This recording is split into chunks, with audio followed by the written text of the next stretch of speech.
Às vezes a solução do seu problema pode estar muito mais próximo do que você imagina.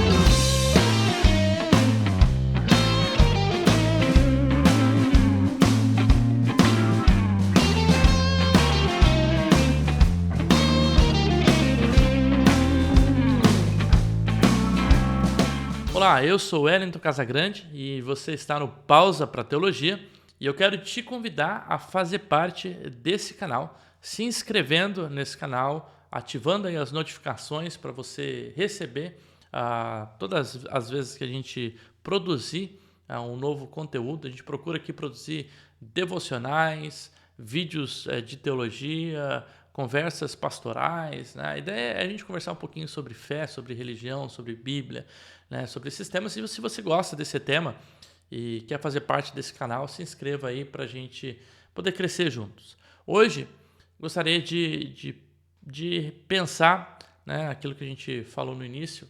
Quantas vezes a solução de um problema ela está muito mais próximo do que a gente imagina. E para isso, eu quero pensar com você o texto de Atos 6.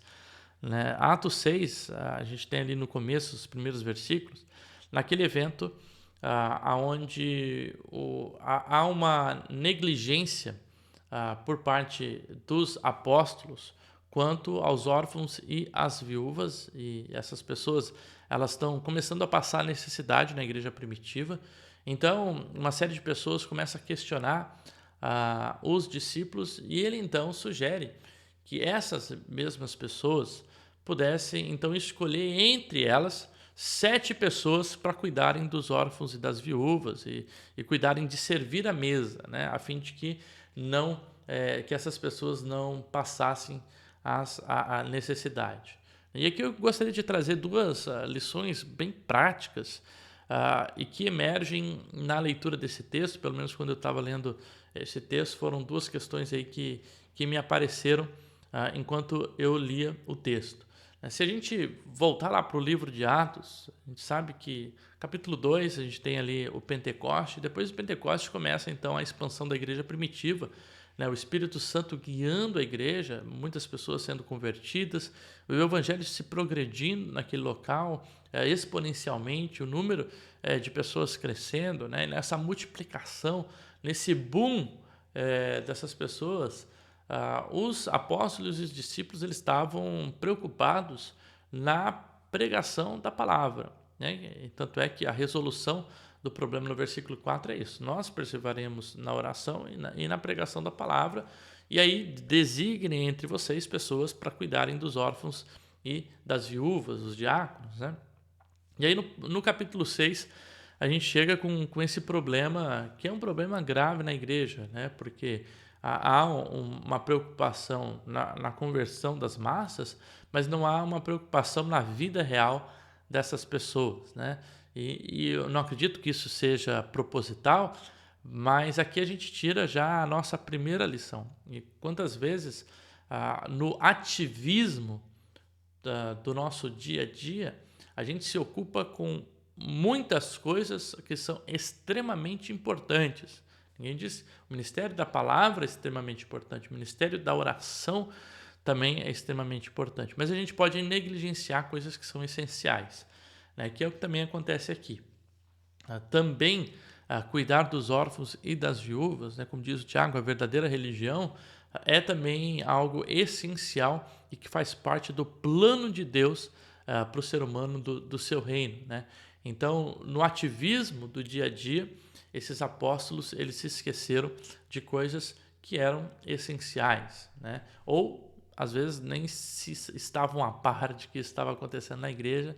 A gente não sabe muito bem se eles sabiam já dessa situação, estavam negligenciando porque estavam focando no ministério ali da palavra, ou se não sabiam, né? Porque a igreja cresceu de uma forma muito rápida e então quando foi trazido eles procuraram resolver de uma forma rápida e que fosse eficaz. Mas de qualquer forma, a gente aprende que muitas vezes as coisas se tornam imperceptíveis porque a gente está ocupado com muitas outras coisas, né? E a gente com certeza não vai ser capaz de conseguir lidar com tudo. Então é preciso sim ter sabedoria e discernimento, como estiveram aqui os discípulos, para ter uma resposta rápida, ágil e eficaz diante de um problema que pode surgir ou de uma negligência que a gente pode fazer por conta desse ativismo, né? E segundo, aqui a gente mais especificadamente vai para como a gente começou essa reflexão. Às vezes a solução do problema está muito mais próximo do que a gente imagina. Às vezes a solução do problema está em nós mesmos, né? Ou em pessoas muito próximas a nós, que é o que acontece ali, né? Os discípulos chegam então a eles e dizem assim: faz o seguinte, escolham entre vocês pessoas que sejam pessoas de Deus, tementes a Deus, né? E que vão cuidar dos órfãos e das viúvas. Às vezes a gente sempre procura no outro a solução do problema que é nosso. E existem pessoas que, por exemplo, vivem a sua vida deixando que o outro sempre decida aquilo que ele tem que fazer, o seu ministério, a sua função, aquilo que ele tem que exercer. Muitas vezes isso mostra uma falta de confiança em si mesmo e em Deus, né? E aqui o texto nos ensina que às vezes a gente precisa, antes de querer resoluções mirabolantes, de procurar grandes questões, às vezes olhar uma perspectiva menor, né? Como que eu posso sair desse problema? Como que eu posso ajudar alguém que está passando fome? 1 João 3,16, nisso a gente conhece o amor de Deus, né? Que Deus deu a vida pelos irmãos, que a gente deve fazer o mesmo. Se a gente tem condição de ajudar o irmão e não ajuda, o amor de Deus não está em nós.